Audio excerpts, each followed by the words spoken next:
गब्बर कितने आदमी थे? सांबा सरदार 2। गब्बर मुझे गिनती नहीं आती, 2 कितने होते हैं?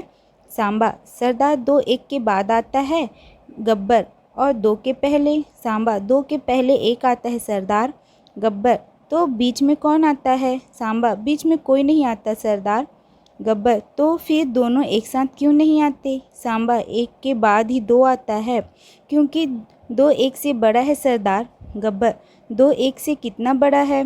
सांबा 2 1 से 1 बड़ा है सरदार। गब्बर अगर 2 1 से बड़ा है तो 1 1 से कितना बड़ा है?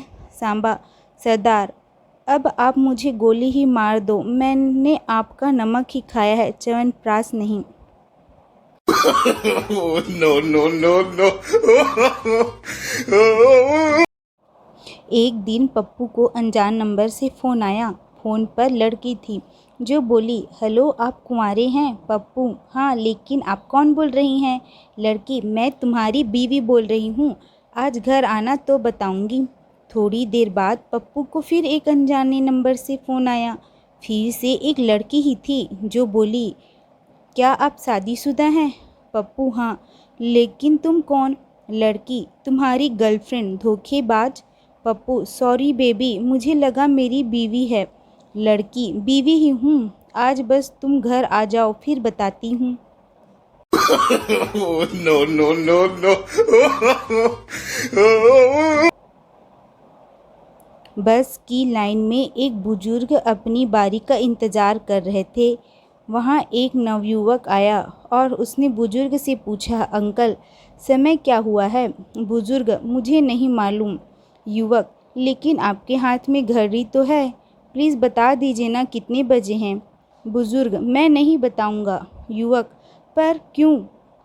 बुजुर्ग क्योंकि अगर मैं तुम्हें समय बता दूँगा तो तुम मुझे थैंक यू कहोगे और अपना नाम बताओगे, फिर तुम मेरा नाम काम पूछोगे, फिर संभव है कि हम लोग आपस में और भी बातें करने लगे, हम दोनों में जान पहचान हो जाएगी। तो हो सकता है कि बस आने पर तुम मेरी बगल वाली सीट पर ही बैठ जाओ, फिर हो सकता है कि तुम भी उसी बस स्टॉप पर उतरो जहाँ मुझे उतरना है। वहाँ मेरी बेटी मुझे लेने बस स्टॉप पर आएगी। उस समय चूँकि तुम मेरे साथ ही होगे और तुम उसे देखोगे और वह भी तुम्हें देखेगी, फिर हो सकता है कि तुम दोनों एक दूसरे को दिल दो बैठो और शादी करने की जिद करने लगो। और मैं इतना भिखमंगा दामाद कतई नहीं चाहता जिसके पास खुद की घड़ी तक ना हो। No, no, no, no. Doctor मरीज से, तुम एक दिन में कितने सिगरेट पीते हो? मरीज जी 20। डॉक्टर देखो, अगर मुझसे इलाज कराना चाहते हो तो तुम्हें सिगरेट से परहेज करना होगा। एक काम करो, एक नियम बना लो, सिर्फ भोजन के बाद ही एक सिगरेट पियोगे। मरीज ने डॉक्टर की बात मानकर इलाज शुरू किया। कुछ ही महीने बाद मरीज का स्वास्थ्य एकदम सुधर गया।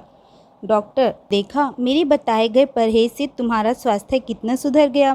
मरीज हाँ डॉक्टर साहब, लेकिन दिन में 20 बार भोजन करना भी तो कोई सरल काम नहीं है। तो No, no, no, no. दोस्तों, अगर आप लोगों को मेरा ये वीडियो पसंद आए तो लाइक सब्सक्राइब जरूर करें। मिलते हैं अगले वीडियो में, तब तक के लिए बाय बाय।